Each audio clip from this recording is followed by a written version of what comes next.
Welcome back to the Move podcast. We're going to cover Flèche Wallonne, a little midweek action today, which was pretty fun. And no real surprises there, but we'll get into that. But I'm JB Hager, joined by Spencer Martin and Johan Bruneel. And before we duck into the greatness that we continue to witness from one particular rider, let's check in with Lance real quick with a couple of offers from our partners.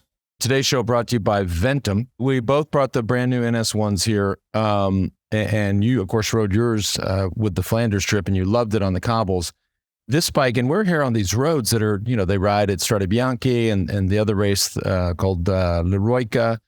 Absolutely gorgeous ride. This bike rides, I'm not kidding, it rides like this is my first trip on it, rides like an absolute dream.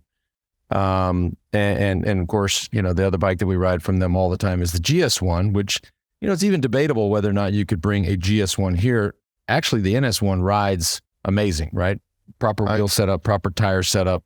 These things are rocket ships. I agree, and I'm glad you got to ride the NS1 here on the gravels, on the white gravel up Tuscany, because it is, like you said, it's kind of rough. Yeah. But I noticed last week or 2 weeks ago when Johan and I were in Belgium, I love the feel of the NS1 on the cobbles, super smooth, super responsive, compliant, and then we got here on the gravel, same sort of feeling. Honestly, like you said, we could have ridden the GS1 or the NS1, but I'm happy that you got to ride your brand new NS1. I love it. These gravel roads. So what makes them different? They have amazing customer support. They're creating great content. So if you guys are looking for stuff to inspire you to get out on the road, they're doing an incredible job there. Also, check out their socials on Instagram and YouTube. Those are both at Ventum Racing. Special offer, you get 10% off when you use the code WEDU, W-E-D-U, at checkout. And again, that's ventumracing.com/themove. Back again this week, Caldera Lab. Like if you're watching the show, you see me and you're like, dude, the guy's aging a little bit. And then if you see this guy, look at him. He looks, turns out the guy's been using he's been buying. He's been a consumer at Caldera Lab. No, you don't touch me. Can you? No, I'm not. I want viewers. I think the best thing would be to do like a little experiment week over week. But I'm already weirded out. I was going to try. I wanted to rub this on his face. I would have done it for the team because I'm obsessed with this product. So here's the deal. Anyway. Say goodbye to the generic face wash on your counter because Caldera Lab is here to save the day when it comes to your skin. Backed by a leading clinical trial where 9 out of 10 men experienced healthier and visibly improved skin. This all starts with what they call the regimen bundle, which is a twice-a-day routine to transform your skin. Parts of the regimen are the clean slate, the base layer, and the good. The clean slate is where you start your day. The base layer is a nutrient-dense fortifying moisturizer that hydrates your skin. And the good is your go-to at night before bed and clinically proven multifunctional. Keep it over there. As soon as we say the word serum, that helps your skin look tighter and smoother, as well as to help reduce visibility of wrinkles and fine lines. Now, when I hear that, y'all see the difference right now? I do see a difference. Look at this. Look at that. I mean, God. So today we have an exclusive offer for our audience so you can try for yourself why so many men trust Caldera Lab for their skincare needs. By the way, all you dudes out here listening to the show, I know y'all are out, a lot of us are out riding in the elements, hammering, just making weird faces. We need this stuff. Here's the deal. 20% off with the code THEMOVE at Caldera Lab. Again, that's CALDERALAB.com. That's calderalab.com. 20% off. Use the code THEMOVE. All right. No real surprises here on who took the victory at Flèche Wallonne.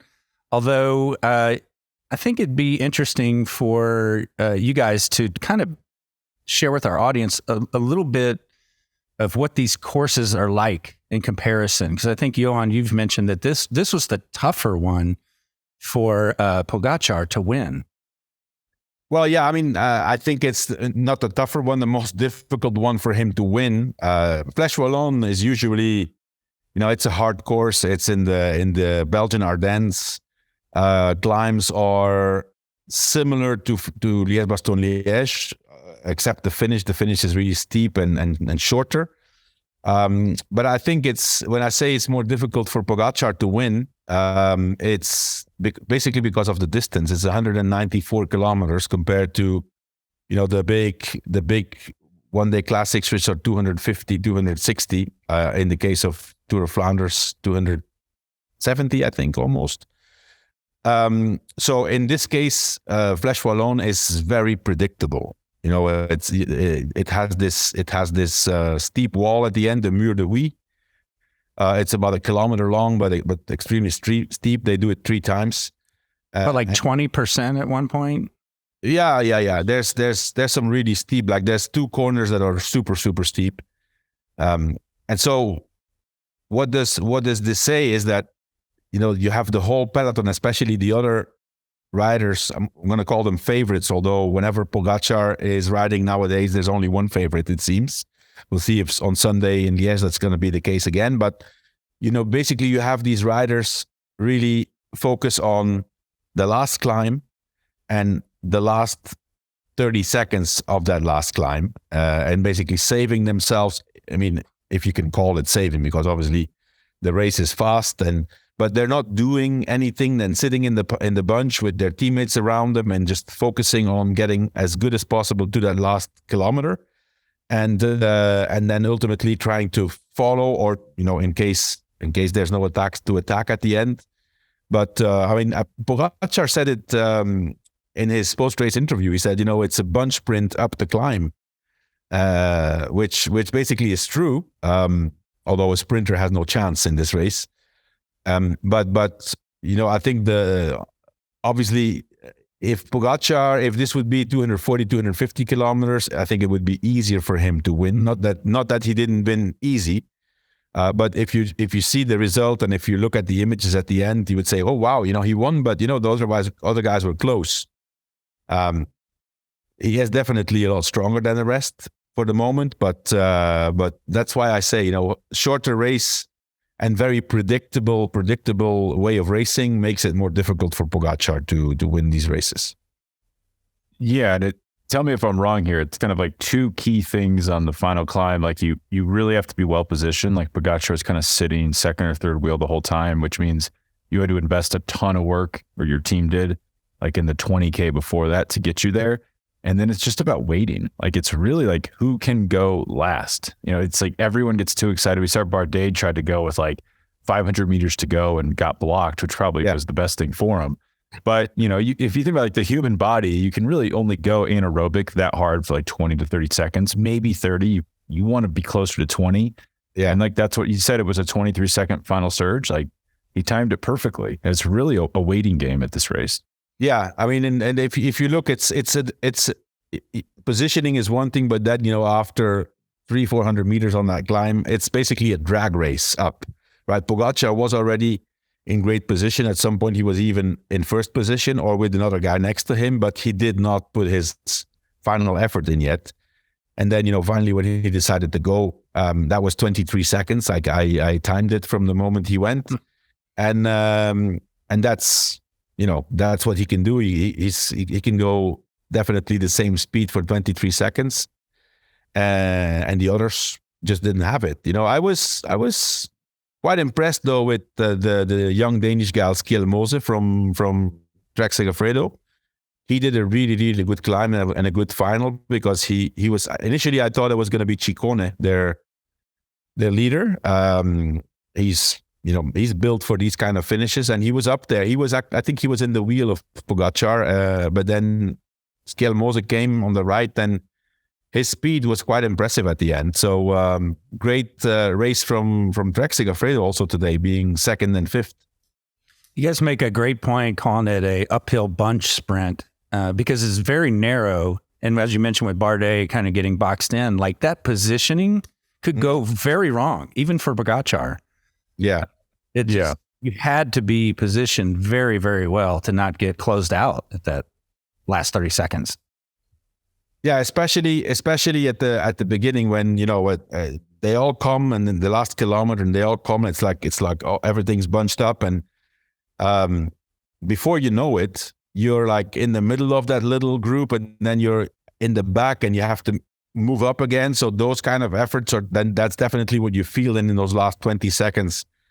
But in Pogačar's case, it was basically he was there, he was in the front, and at no time he was, you know, under pressure or under threat to lose his position, because especially on an effort like that, once you have to do one effort too much, you could see. I mean, for example, Bardet, you're right, Spencer. He was trying to go there, and then he got back in good position and he went again, but you could really see he was running out of legs. Don't know if he finished still top 10 or not. He got ninth, which is not a terrible result, but you can't. It's why this race is so formulaic. You can't cheat it. You can't just cheat the physiology. Like, oh, I'll go at the bottom of the climb. It's like, well, it's a math problem. It's not going to work out for you. Yeah, absolutely. Let's talk about Team UAE, who did a lot of work today. They were impressive, right? Yeah, I mean, all the work. They did all the work. You know, from the beginning, there was these 8 riders in front, and you know, I mean, that's also obviously the price you have to pay. If you have such a big favorite who is head and shoulders above everybody else, why would other teams come in and help? You know, that their hope would be that the team of UAE has to basically bury themselves to get that breakaway, and then finally isolate Pogačar and take advantage of having more riders of the other team. But UAE today did an amazing job, because controlling a race like this is not easy. You know, especially if you know that the whole peloton is riding against you, or maybe not against you, but for sure nobody's going to help. These guys are impressive. It makes them strong. You know, I would have to go back to, you know, my comments from the beginning of the year when I was critical for Team UAE in Ruta del Sol, Tour of Andalusia. You know, Pogačar wanted to win all these stages, and Team UAE had to work. For the moment, they're proving me wrong, because they are there every single race. And, you know, at no point has Pogačar been in a situation this year that there was a lack of team support, you know, because whenever he was isolated, basically all his rivals were also isolated. So for the moment, they are, you know, they're making me swallow my words. And we were talking about this in the members pre-show, but, you know, they've had flashes of doing well this spring. Like at Flanders, that was like the pinch move they had, and then having Pogačar being let out essentially twice into the last 2 times up the Old Clermont was really impressive. But they really, like, you would, you know, like in American terms, you would not say they've like played any smash mouth cycling. Like today was just like they went straight up against everybody. We're going to control this pace. It was a fast pace. Like I was a little shocked how quick the last 100K went.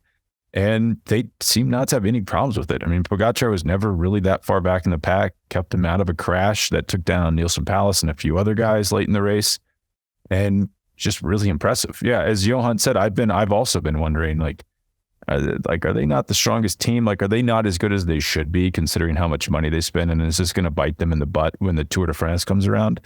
Today was a little preview of like, we might be a little off base with their criticism. Yeah, I'll give people some context of that previous discussion a couple months ago. Was, you know, it's like, okay, Tadej Pogačar is a superhuman, right? He's on another level. But your teammates having such a long season when the Tour de France is still a big goal, does that wear them down? Like, are they just going to be so worn down with a long season by the time they get to the Tour with all these objectives, all these classics as objectives? And that's where you thought we might see a very tired UAE team by the time we get to Tour de France. Well, yeah, go ahead, Spencer. Well, I was going to say the advantage of having a lot of money is you can have a lot of good riders. I mean, Johan, how many of these riders that we saw today for UAE do you think will be at the Tour? Like, obviously Pogačar, probably George Bennett, probably Mark Hirschi. And then they could just be totally separate. They have enough depth that they could just keep switching teams in and out, and then they don't wear one team down. Yeah, they have other riders. They have Marc Soler, who's normally going to be at the Tour. They have Tim Wellens, who's normally going to be at the Tour. And then they obviously need some guys for the flats, you know, like Mikkel Bjerg, tall guys to basically protect Pogačar on the flat stages and in the wind. They have good depth, in the team to have really 8 strong riders. I mean, seven strong helpers for Pogačar. So, I mean, obviously the work they have to do in these kind of one-day races, that's okay because they can recover. I'm not sure if it was probably basically the whole almost the same team as Amstel Gold Race for UAE. But they also had 2 days to recover. And in Amstel Gold Race, they didn't have to do that much work. I mean, they did work for Pogačar, keeping him in good position and everything. But the final of the race was different because the break went with 90K to go. So most of the teammates of Pogačar could already start thinking about recovering. Except Trentin, I think, because Trentin was trying to come back at some point in Amstel Gold Race. Yeah, I mean, they have a lot of good riders that they can switch, and then now it's to be seen also who is going to do the Giro of those guys. I know Almeida's doing it, and then they still have the young Ayuso for the Vuelta, hopefully if he recovers from his injury. But they've done a good job in composing the team. I mean, they have Jay Vine, who I forgot about. He's an incredible rider. It's like they could just pull this guy out of the closet anytime they wanted. He's like one of the best climbers in the world. He goes to the Giro. That's good. Well, that's a different show for a different day, but that's an interesting dynamic. I'm curious to watch play out. I mean, but you said Matteo Trentin, he did a lot of work on Sunday, got the day off today. That's the luxury of being UAE. Yeah. Well, Trentin is a different kind of rider. I think Trentin just did Amstel as, an extension of Flanders and Roubaix. Yeah. And get Wevelgem. But he's gonna get a few weeks off, I think, for sure. A lot of the media conversation, us included, the dialogue is, are we witnessing greatness? Like we are witnessing greatness. I'd love for both of you to share your thoughts on what we're witnessing in real time. Because quite often, whenever you go back to the greatest, everyone goes back to Merckx and we know Anquetil, we know the names. Mm-hmm. We're witnessing an incredible human being. Share your thoughts.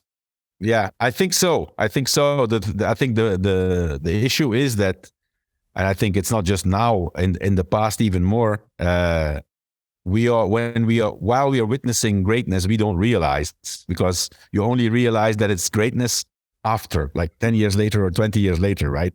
When it has not been done again and again and again.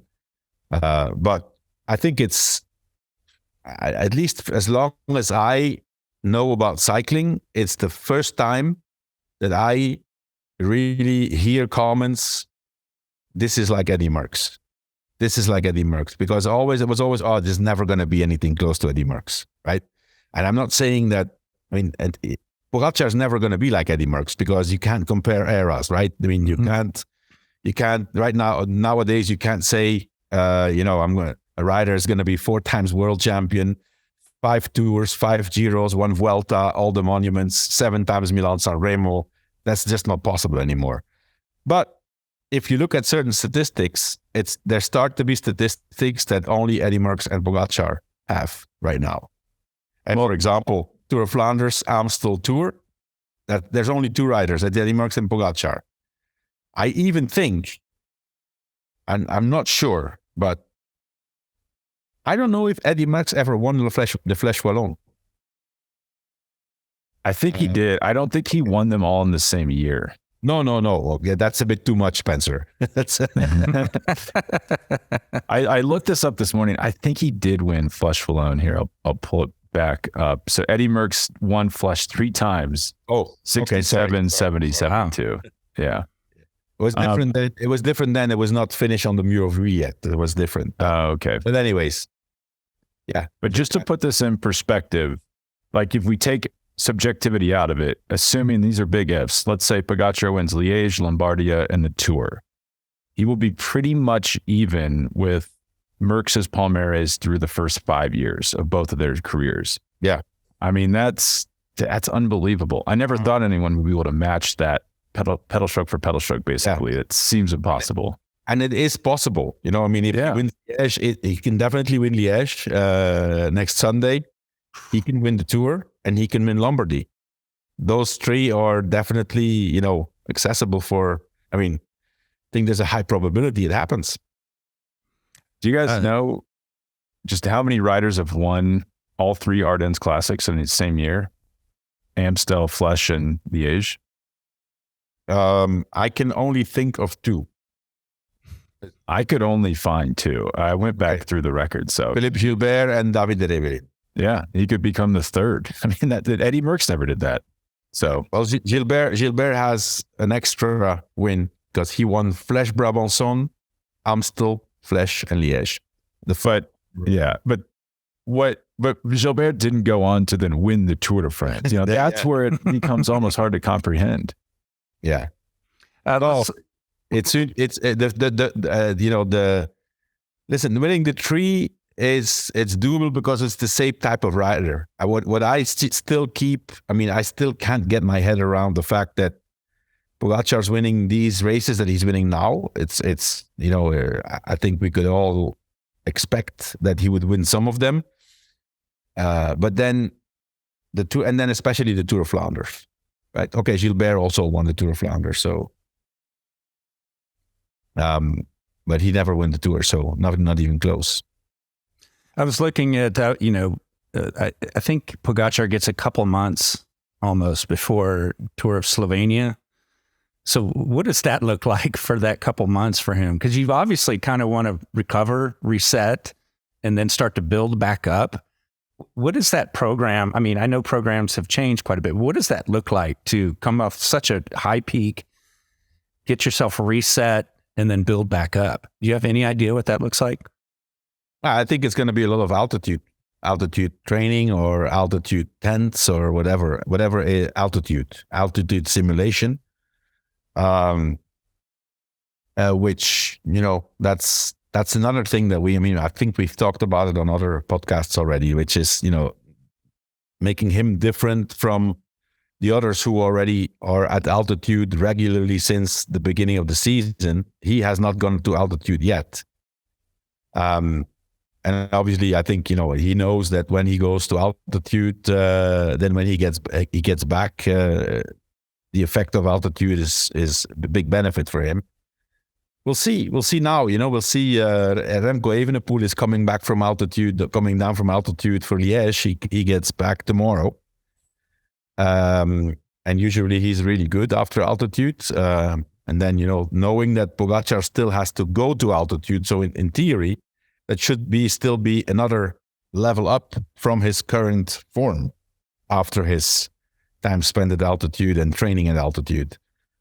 But it's for sure not going to be holiday, JB. It's, you know, he's going to have a week off. You know, probably not so much riding. You know, relaxing, spending some time with the family, and then it's, you know, it's hard work again, building up and use the Tour of Slovenia to get back in contact with the competition. And I mean, we're not gonna see where everybody is, especially Vingegaard and Pogačar, until the start of the Tour. But it's, you know, he has this time off, but it's hard work.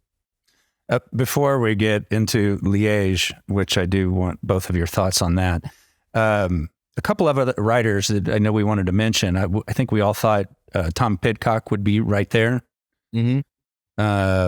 I mean, of course, he was very, very close. But what's going on with him? He said the post-interview he's a little gassed from last week, maybe?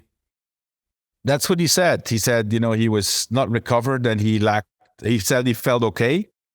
Surprisingly, he said that, you know, until the last climb, it was not too hard for him. So, but basically, that's the amazing thing of these guys. You know, they're at such a high level that basically the cruising speed of the peloton, which includes the whole team chasing down a breakaway, for these top guys, it's okay. It's not too hard. But then when they get to that moment when they have to really put the engine on full gas, then he didn't have it. So I'm not surprised. He did go very deep. Last Sunday was completely empty, the last 20 kilometers, so he probably didn't recover completely. I think in Pidcock's case, it would probably have been better if he didn't race Flèche Wallonne and just did a good training ride in midweek, to prepare for Liège. But you never know until you. That's where we also see, we're talking about data and science, and we're all thinking, they know everything, they have everything dialed to the last millimeter. It turns out they don't. It's not until you really are on the bike in the race that you say, hey, my numbers say this, but I'm not feeling that great. Well, there's supposed to be the team of science. Like, they were the smartest team in cycling. And, just even my dumb self sitting on the couch, I watched Pidcock lose about 2 minutes in 10 kilometers to Healy in the last 10K of Amstel Gold. I could say, this guy, same thing happened at Flanders, just complete implosion. He recently had a concussion. You start piecing that together, you'd probably say, this guy needs a little bit of rest. Like, maybe we shouldn't race him at Flèche. I'm a little surprised that they put him in this race knowing all that information. Yeah, or it could also be that Pidcock himself said, hey, I want to race. I need the competition. At the end, I think it's always about finding the balance between the numbers, the data, and the feelings of the rider, and then also the motivation and the mental state, of these guys. From a distance, it's easy for us to say. I would say, not having any more information, I would say Pidcock shouldn't have raced today. Same as, for example, Ben Healy. I wouldn't have raced Ben Healy. He's been on a high level since Coppi Bartali. Did a lot. And also the way he races, he really works really hard. So today was definitely a day he should have skipped. And ultimately, probably not as punchy of a rider for a steep climb like this. But what the hell do we know? I'm glad you brought up Ben Healy. It's amazing to me, just putting my media brain on, how this is a name we've never talked about on this show until this last week. Mm-hmm. And then you watch the race today, in the commentators were so dialed in on Ben Healy. Like, he's getting a lot of camera time, a lot of chatter. It really is amazing. And he's only 22 years old, by the way. Yeah. Did you find out some more info about him that you can share? They were him and Tom Pidcock were together on Trinity Racing, which is the team managed and owned by their manager, Andrew McQuaid. And so apparently he was already quite a good talent. I actually got a picture sent today from 2017 where Ben Healy is the final winner from a stage race in the Basque Country Juniors. So he wins the GC, and in second place is a certain Remco Evenepoel. Ooh. That was his first race as a junior, and his first year as a junior. But it says something. And actually, the third guy on the podium was another guy called Oyer Lascano, who was, I think, second or third in one of those Belgian races. Well, if it was Waregem, or I think it was Waregem, the Dwars door Vlaanderen, one of those classics. So, but it's true for the main public. Ben Healy comes to the surface this year as somebody that we knew very little of, right? Yeah. So you're saying, what we should say is, Ben Healy, is he better than Remco Evenepoel? Should he be the favorite for the Giro? No, he's not better than Remco. But it's actually a testament to Pogačar that just being in the mere presence of Pogačar, of just holding his wheel on Sunday, cooked Pidcock and Healy so much that they got dropped or they couldn't even compete today. And then Pogačar, I mean, I don't know if you guys saw this, like everyone else is out of the saddle with like 300 meters to go. Pogačar's is in the saddle looking like, it's like, oh, is this supposed to be hard? And this is a guy who did a 28K solo breakaway 3 days ago. Yeah, I'd noticed that too. You always hear the expression "last man standing." He's the last man sitting quite often. Yeah, well, he did stand up. He did stand up at the end. But what I really remarked after the finish is like 2 minutes after the finish, they put this microphone in his face, and the guy looks amazing. You know, that he does not look. Obviously, you see he's breathing heavily, but he looks great. You know, it's not like he just did a 200-kilometer race and went full gas for the last 30 seconds. The guy recovers amazingly, which is, in my opinion, also one of his big strengths as a stage racer, his recovery. Mm. And it was a hard race, a fast race. He was really kind of tucked in the optimal position all day. Like I noticed like Attila Valter would be on the front and you're like, what are you doing? Like you're supposed to be a protected rider on your Jumbo team and you're sitting in the wind 40K out. Mm. But yeah, Pogačar was just like tucked right in there. I mean, actually, you kind of see him growing up before our eyes, where he was this erratic rider who kind of Remco Evenepoel-esque when he first started.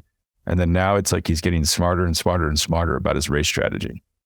Yeah. No, he does everything right, man. He makes very little mistakes.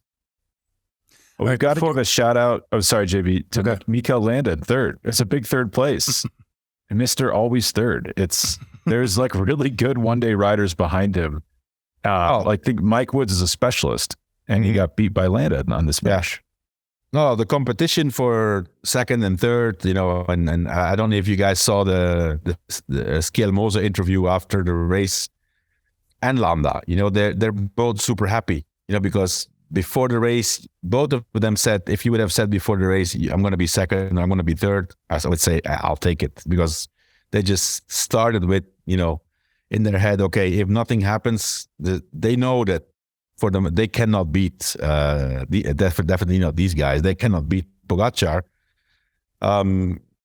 Great result for Landa, you know, because that's not necessarily his preferred terrain, you know, a short, steep climb like that. He's better on the real climbs, on the real hills, the real mountains.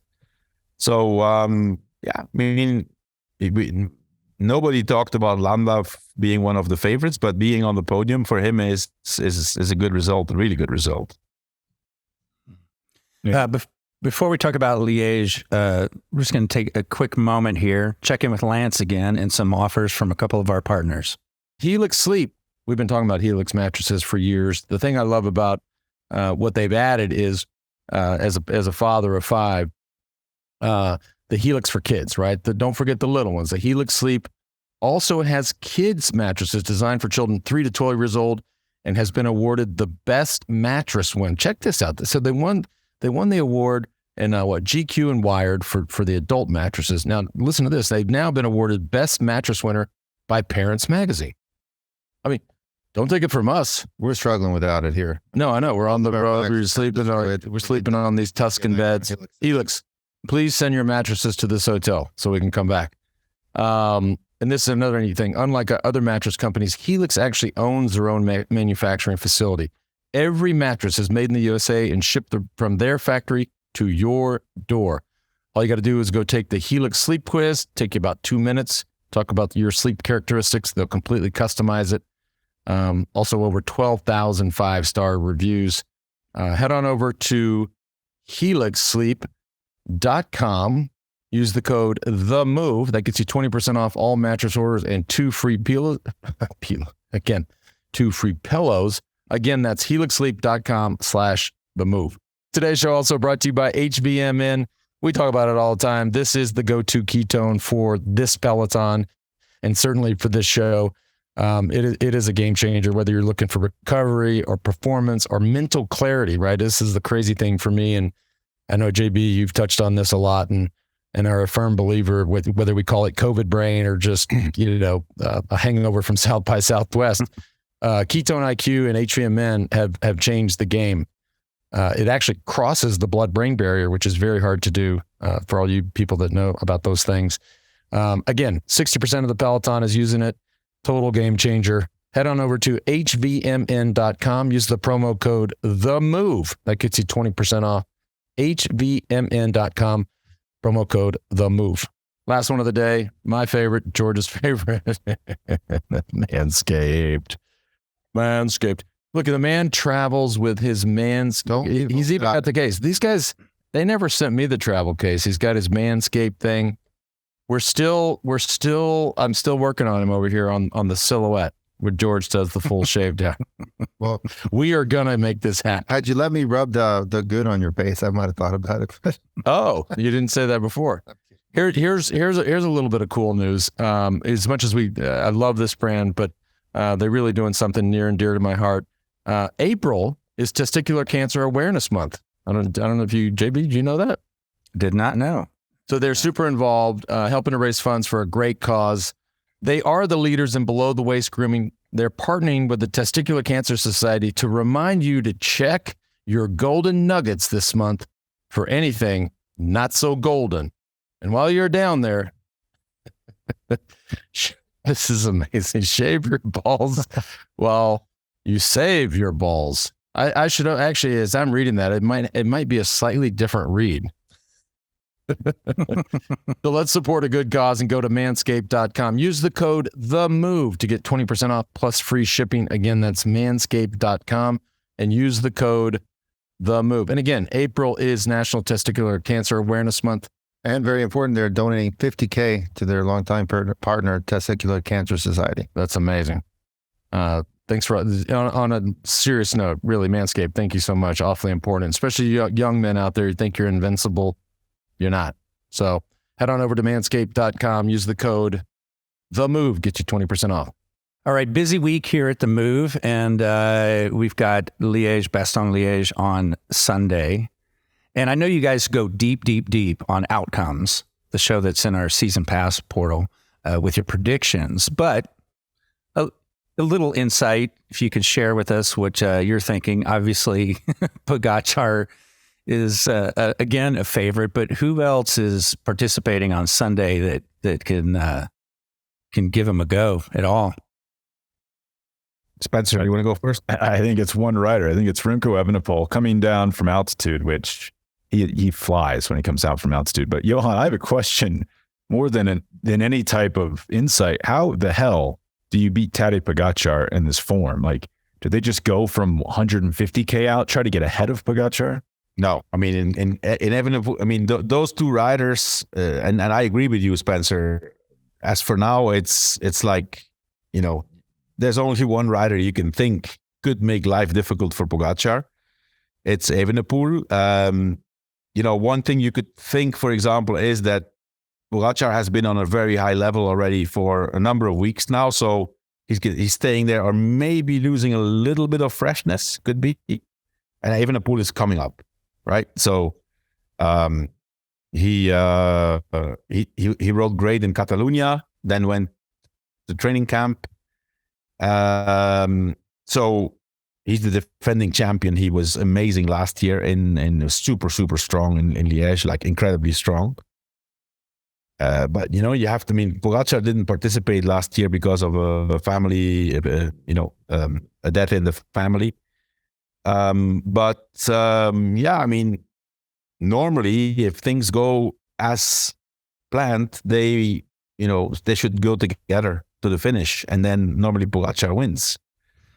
Remco knows that he needs to drop Pogačar on the last climb on La Rochefoucauld, which is the longest climb also. How the hell do you drop Pogačar? I mean, it's like, yeah. And Pogačar knows also that he can afford to stay on the wheel. He doesn't need to collaborate with Remco. Remco needs to, it could be, for example, that they get away already on La Redoute, which is where Remco Evenepoel attacked last year. In that case, what do you do? Do they both ride together? Do they collaborate full gas? If they go together, and then on the last climb, then I think Remco would not be able to drop Tadej. So I think personally that it's in the favor of Remco, that it's a hard race, but that the attack comes on the last climb and not on La Redoute. And what's kind of interesting, I'm excited for the race because these guys actually don't race each other that often. Like there's been this Pogačar, Wout, Van der Poel battle going on. And then Remco, I mean, it's funny to say because he's the world champion, kind of is doing his own program like the last maybe 12 months. So he hasn't actually faced off against Pogačar that often, except I guess world championships. But Pogačar was kind of the tail end of his season there. I wouldn't say at his best. So I'm pumped to watch these guys go head to head. Yeah. Well, he did win Lombardy after that, after the World. I guess you're right. Yeah. So maybe he came back into. I think he came back into the racing.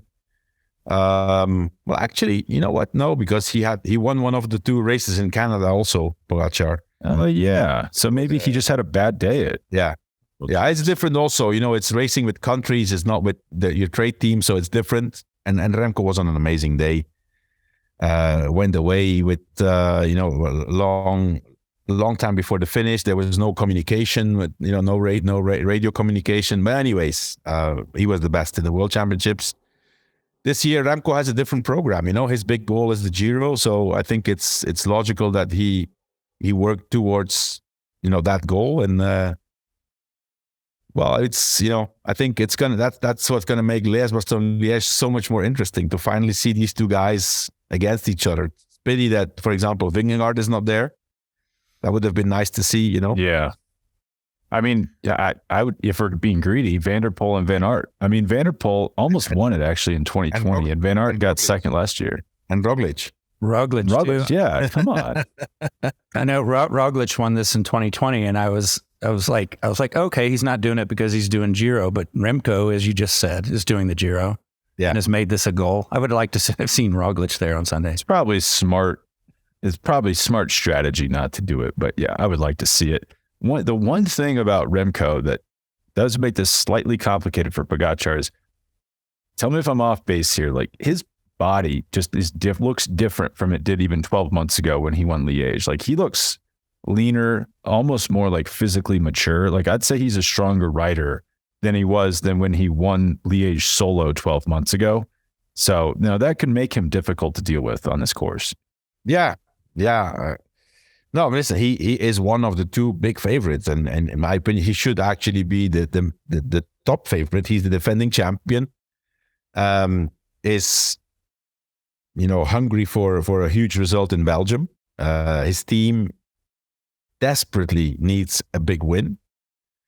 If Remco wins Liège-Bastogne-Liège, all the criticism of Soudal Quickstep and all the criticism against Patrick Lefevere is gone. It's like, okay, we have our big win. It's not not impossible. It's very possible, actually.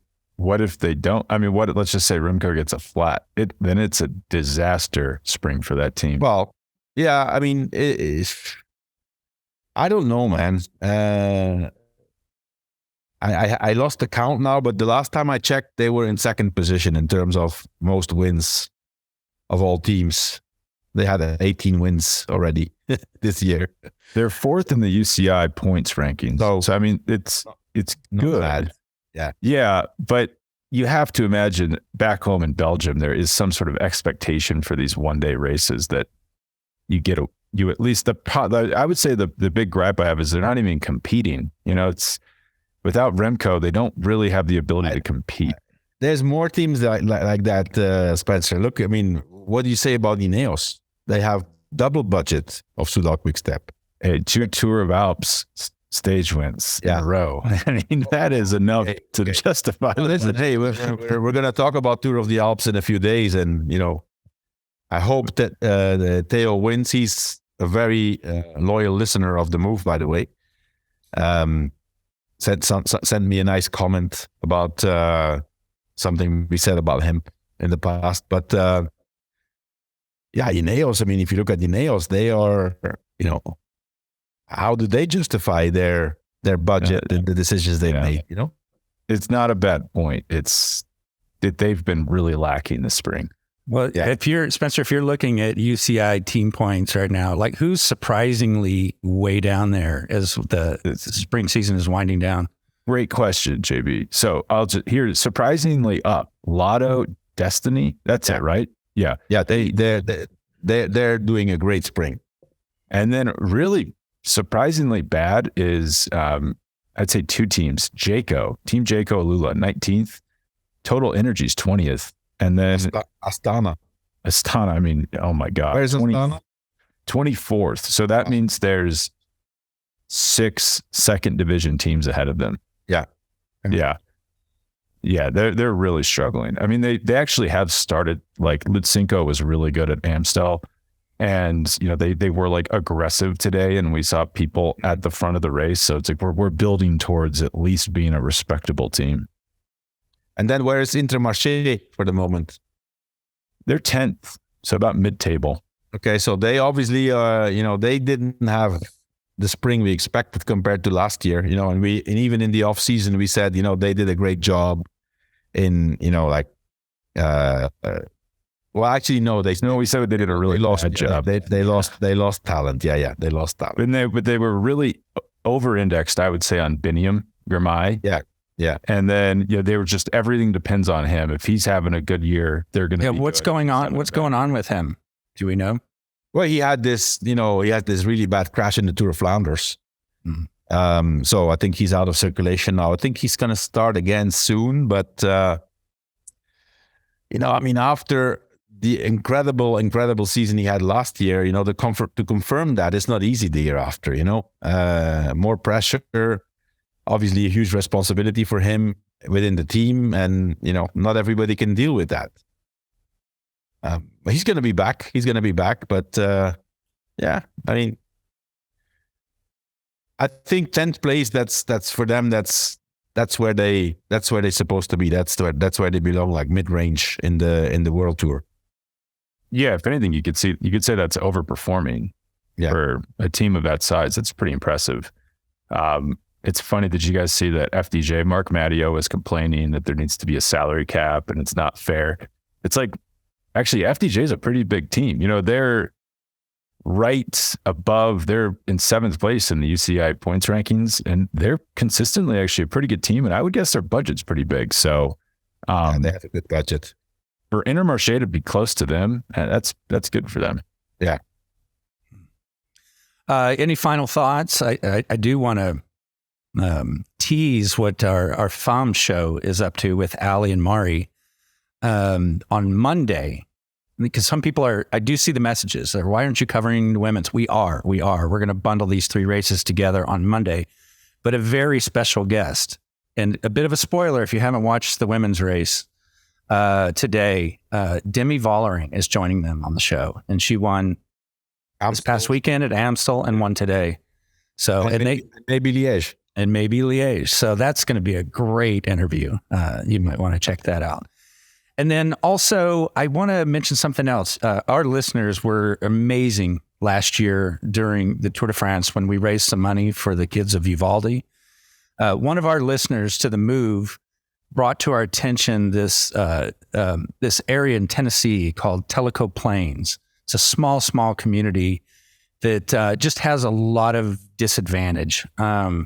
53% of the kids live in a non-traditional setting, like they're with a grandparent or another family member or non-family member.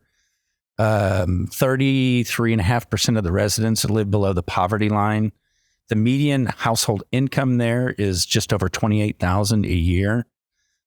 Just a really struggling community. And we're going to work again with Operation Get Out and do like we did in Uvalde. We're going to build bikes. We're going to show up.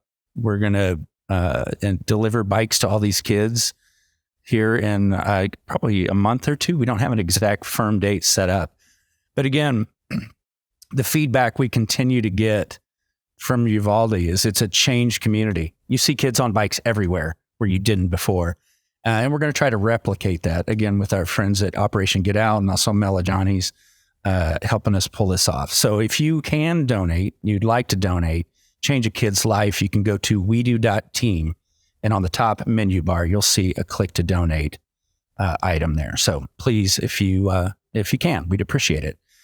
Guys, we'll wrap this up because we're going to be back on Friday with Tour of Alps. Sunday, with Liège, also La Movida. And Saturday with outcomes. Saturday with outcomes. And again, I say this every time too, even if you, like, I cannot bet on racing being a Texas resident, which they're lobbying to maybe change that. We'll see. Even if you don't bet, I think it's a fascinating show to listen to these two gentlemen, Johan and Spencer, break down what they predict is going to happen. If you can bet on it, sports bet on it, it makes it even that much more fun to watch, especially for a long shot, in my opinion. But you can get that by being a season pass member, also at wedo.team.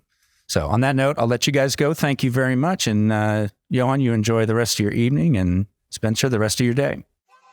Thanks, JB, for having us.